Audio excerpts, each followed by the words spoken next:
projeto da associação para vocês, que é o Fototec TV, um novo canal de comunicação entre vocês e a associação. A Fototec TV terá o formato de um canal de entrevistas que ficará disponível no YouTube tanto para você que já é associado ou associada à Fototec, quanto para você que ainda não se associou. Então, se você está vendo esse vídeo, segue o canal, deixa um like e fica atento em todas as novidades que nós traremos para vocês. E para iniciar esse novo projeto da associação, nós estamos aqui no ateliê Clício Impressão, com fotógrafo, professor, impressor fine art e fundador da Fototec, Clício Barroso Filho, um profissional de carreira internacional que dispensa apresentações. Tudo bom, Clício? Tudo bom, Felipe? Tudo ótimo. Prazer estar aqui com vocês. Eu falei que ele dispensa apresentações, mas como tem muita gente nova na fotografia e como a gente não sabe quando que vocês vão ver esse vídeo, vale lembrar que o Clício trabalhou como fotógrafo em São Paulo, no Rio de Janeiro, Estados Unidos e Europa, fotografando editoriais de moda e publicidade. No momento ele atua como impressor fine art e como fotógrafo para agências nacionais e norte-americanas, além de ministrar cursos e palestras no Brasil e no exterior. Clício, conta para quem está nos assistindo como surgiu a ideia da associação e como ela criou corpo, como foi o processo? O processo de surgimento da Fototec foi bem... não foi muito usual. Na verdade, a Fototec nasceu de uma lista de discussão na internet, num período em que não havia mídia social, como Facebook, Twitter, nada disso. E era uma lista de discussão que foi crescendo muito rapidamente, e chegou um determinado momento que a gente tinha mais de 1000 pessoas discutindo fotografia diariamente nessa lista. Muitas brigas, muitas discussões, muitos amigos se fizeram ali, e surgiu a necessidade de transformar isso em algo mais palpável, em desvirtualizar essa relação que era uma relação apenas de internet. O problema da lista maior era a capilaridade, gente do Brasil inteiro, mais de 1000 pessoas, e quando a gente resolveu fazer dela uma associação, a gente começou a esbarrar em algumas burocracias. Para ser associação precisa ter assembleia, para ter assembleia precisa ter presença dos associados, e a minha primeira preocupação era não deixar isso ficar muito local, não virar uma associação de São Paulo, por exemplo, que era onde eu morava. Mas a gente criou, então, nos moldes de uma associação fotográfica compatível com o fotoclubismo. Isso é importante porque permitia aos associados participarem dos salões, das exposições, de todas as atividades do fotoclubismo nacional, que é muito mais antigo que as associações de fotógrafo. E foi muito bem sucedido, porque a gente de cara já começou com mais de 100 associados e pagantes, né? É importante frisar isso. É diferente você ter 1000 pessoas discutindo fotografia de graça na internet e ter uma associação que você precisa pagar uma mensalidade ou uma anuidade. E rapidamente, em menos de um ano, a gente tinha 500 associados, e as assembleias foram muito bem e tal, e a associação surge disso, de uma lista de discussão. Basicamente ela surgiu virtual e se transformou ao longo do tempo numa associação de fato. E em todo esse tempo a internet veio transformando tudo, né? E como você vê hoje, depois desse período, essa mudança no mercado da fotografia, tanto comercial quanto autoral? Olha, o mercado em si mudou bastante, né? Primeiro a gente sai de uma tecnologia mecânica, né, que muitos chamam de analógica, mas enfim, a tecnologia de filme e câmeras mecânicas para a tecnologia digital. Essa migração, alguns fizeram com muita facilidade, com muita graça, outros fotógrafos da minha geração principalmente não conseguiram fazer essa migração tão bem, acabaram mudando de profissão ou fechando os estúdios. Foi bem traumático, assim, principalmente na publicidade. Mas os que migraram e os novos que vieram, o mercado em si foi se transformando muito rapidamente, não apenas por causa do digital, mas a própria dinâmica do mercado mudou muito, as revistas foram perdendo importância, o fotógrafo editorial foi deixando de ter os veículos para publicar os seus trabalhos e tal, e a internet passou não só a internet, né? Mostrar o trabalho digitalmente passou a ser tão ou mais importante do que mostrar o trabalho publicado. E isso faz com que o mercado vá se adaptando e muito menos clientes CNPJ e muito mais clientes pessoa física passam a fazer parte desse mundo da fotografia e, de certa forma, facilitou para quem estava entrando no mercado. Quer dizer, um período de estudo de 4 a 8 anos que um fotógrafo precisava ter para entrar no mercado de publicidade ou de editorial passa a ser muito mais curto, porque, primeiro, pela facilidade de ter online toda uma gama de experiências e de cursos e de informações, e segundo, porque não é tão exigido, né? Tanto na parte técnica quanto na parte conceitual. Isso dá voz a milhares de fotógrafos que não teriam chance num momento anterior a esse. Então, explode a fotografia.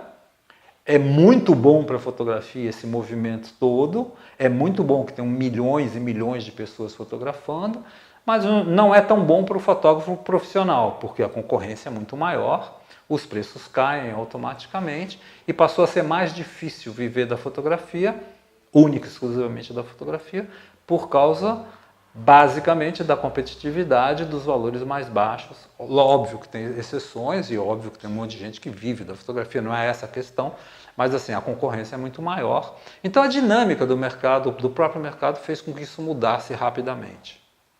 E com relação à fotografia autoral? Olha, a fotografia autoral cresce porque ela sempre existiu, né? Mas existe uma preocupação muito grande com o conceito fotográfico, a linguagem fotográfica, com a curadoria fotográfica. E isso faz com que a fotografia não comercial passe a ter um peso maior quando a gente fala de fotografia como um todo. A facilidade do digital fez com que todo mundo pudesse fotografar. A facilidade do digital nos celulares multiplicou essa possibilidade. Então, hoje a gente vê muitos... Não se fala mais fotografa de celular ou não fotografa de celular. Eu nunca achei que isso fosse um fator decisório, né? A fotografia de celular e a fotografia não celular. A fotografia digital. Mas o fato é que muito mais gente fotografa e muita mais gente consegue se expressar fotograficamente, uma linguagem universal, uma linguagem facilmente compreendida. E então a fotografia autoral está num momento muito bom, né? A gente tem muito material de qualidade sendo produzido, inúmeros fotolivros, inúmeros por ano, só aumenta a quantidade de fotolivros premiados e tudo isso. Então, a oportunidade que as pessoas têm de se expressarem através da fotografia, eu acho que é o grande fator do sucesso da fotografia autoral hoje. Multiplicaram-se as galerias, multiplicaram-se os curadores, existe na universidade, na faculdade, na academia, uma formação sólida de curadoria, de linguagem fotográfica, de conceito fotográfico, e isso facilita muito faz com que esse mercado cresça e apareça do jeito que está aparecendo. Eu costumo falar que nós vivemos uma geração sem memória. Aquela questão da foto caseira, o fato de ir na casa dos meus pais e ver as caixas de fotos, os álbuns de foto. A maioria da população não tem o hábito hoje de imprimir as suas fotos. E eu queria que você falasse um pouco sobre a importância da foto impressa, tanto para o fotógrafo hobbyista quanto para esse mais entusiasta que está se projetando para o mercado. Olha, eu tenho como claro para mim que a fotografia só se transforma em fotografia quando ela vira um produto, quando ela vira alguma coisa sólida, quando ela se transforma num objeto. Então, para mim, o fato da fotografia existir no fundo de um HD ou perdida numa prateleira porque está lá digital e ninguém vai ver e as pessoas vão esquecer, os próprios autores, não faz dela uma fotografia completa. Eu acho que a fotografia se completa quando ela se transforma num objeto. E o objeto da fotografia mais comum é a fotografia impressa. Existem outros, né? Existem objetos, fotografia escultura, fotografia misturada com outras mídias, fotografia cinema, mas a fotografia impressa é o mais comum e o mais visto como objeto.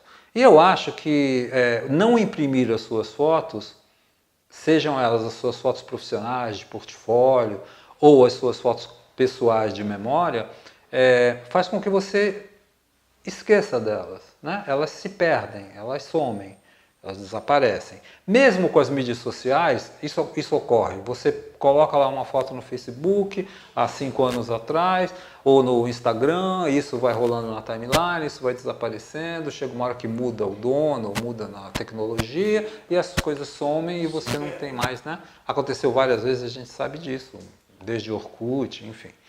E aí você perde essa fotografia. Como longevidade, como memória mesmo de longo alcance, a gente sabe que tem fotografias branco e preto, cópias, eu tenho da minha família, cópias branco e preto de mais de 100 anos de idade, elas estão aí ainda palpáveis, ainda visíveis, né? Então, nesse caso, eu acho que a fotografia impressa, ela é fundamental ainda como memória. Olha, eu vou dar um exemplo bem simples. Hoje de manhã, antes da gente gravar essa conversa, eu tive uma cliente que durante o fim de semana, a gente está na terça-feira, durante o fim de semana ela tinha um cachorrinho que passou com ela a vida inteira, 12, 13 anos, e o cachorrinho morreu. E aí ela me mandou durante o fim de semana uma foto digital de celular e perguntou se eu podia fazer uma cópia tamanho A4, porque ela queria guardar de recordação, uma cópia para ela, uma cópia para os pais. E eu fiz as cópias e tal, entreguei para ela hoje de manhã, quando ela veio buscar, como um presente, e a reação foi incrível, né? Ela chorava convulsivamente com as fotos na mão, porque era o que tinha de palpável sobrado como memória daquele cachorrinho que conviveu com ela tanto. Então isso é um exemplo bem simples, bem típico, mas aconteceu agora. Então assim, é importante ter isso, é importante ter essa recordação, essa memória fotográfica de forma impressa. Quanto ao trabalho não pessoal, não familiar, a fotografia não de memória, mas sim como trabalho, obviamente com a explosão da fotografia na parede, da fotografia de galeria, da fotografia autoral, como muitos chamam, é fundamental que você imprima as coisas e coloque na parede para as pessoas poderem ver, avaliar. O ciclo é o mesmo, né? A fotografia só se completa com o olhar do observador. E para haver um olhar de observador, você precisa mostrar essa foto de alguma forma. E para mostrar essa foto, eu acho que imprimindo é onde você vai ter a maior longevidade, a maior facilidade de visualização. Como impressora, e nesse contexto do fotógrafo entusiasta, qual que é a importância dessas pessoas buscarem impressores certificados? A importância é a mesma de qualquer mercado, inclusive do mercado de fotografia. Você vai buscar um fotógrafo para fotografar, sei lá, o seu casamento ou o seu produto, por exemplo. A oferta é imensa hoje em dia. Você vai ter o picareta, você vai ter o que está começando, você vai ter o que fotografa há muito tempo, mas fotografa mal, e você vai ter os bons fotógrafos. É basicamente a mesma coisa. Hoje é muito fácil comprar uma impressora fine art de 12 cores, que é muito fácil. Você vai lá na loja, compra, divide em 10 vezes, você tem a impressora, tem as tintas e pode imprimir o seu trabalho ou o trabalho de outros. Então tem uma quantidade bastante grande de gente oferecendo esse serviço de impressão também. O certificado acaba separando. Eu lembro que você foi para a França, lá na Canson, durante o processo de certificação. Então, eu participei, no caso da Canson especificamente, eu tive a sorte de participar das reuniões preliminares que estavam formalizando essa certificação da Canson. Então eu pude participar na França dessas reuniões, foi muito legal, dei opinião, algumas foram aceitas, foi bem legal todo o processo. E tanto a Canson quanto a Hahnemühle que são as duas fábricas europeias de papel, tem uma certificação muito bem cuidada que certifica todo o processo de impressão. Não significa que aquela foto que saiu dali, que entrou uma porcaria e vai sair uma obra de arte, não é isso. O processo garante que o papel tem pH neutro, que o impressor certificado sabe o que está fazendo, que os monitores são calibrados, que as tintas vão durar 200 anos. Então, todo o processo de impressão é certificado por essas fábricas. A Epson tem uma certificação bem forte também no mundo inteiro, que é bem parecida com a certificação dos papeleiros, da Canson e da Hahnemann, e que certifica a mesma coisa, que você está usando a tinta certa, com o papel certo, e que provavelmente aquela imagem vai durar X anos.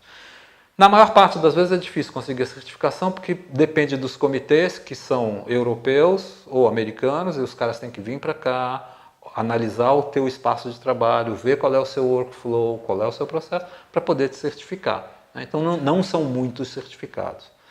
Mas eu acho que é fundamental procurar, a certificação dá uma chancela de que você está trabalhando com um profissional, quer dizer, o cara sabe o que está fazendo, não vai fazer bobagem com o teu trabalho, você não vai gastar dinheiro à toa. Então eu acho importante sim a certificação. E por fim, que dica ou sugestão que você daria para quem está iniciando na fotografia, seja com essa proposta mais comercial ou mais autoral? Muito bem, a dica que eu posso dar para quem está iniciando é estudar muito. A gente tem uma gama muito grande de oferta hoje em dia de informação, desde a academia, e a gente está falando de graduação, pós-graduação, mestrado, doutorado em fotografia, então você pode academicamente se formar muito bem, mas também muito material online. Tem algumas porcarias, você vai ver muito vídeo ruim no YouTube, mas existem várias possibilidades de educação à distância em que a formação, pelo menos a técnica, é bastante proveitosa, né? Então, eu acho que estudar é o primeiro passo. Estudar muito para você se destacar, porque é aí que você vai ser diferente dos outros. Se possível, trabalhar com fotógrafos que já estão posicionados no mercado, encurta caminhos. Você vai conhecer melhor o mercado, vai saber como entrar, as pessoas vão te conhecer já, então é muito mais fácil. Não que você aprenda mais do que na faculdade, você não aprende mais. Então encurta o caminho porque você consegue mais facilmente chegar ao mercado e ser um fotógrafo independente, se é esse o seu objetivo.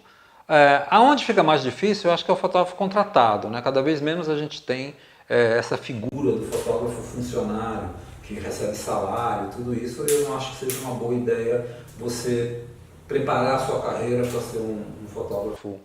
Você tem que ser empreendedor, tem que ser independente. E para isso precisa de muito estudo.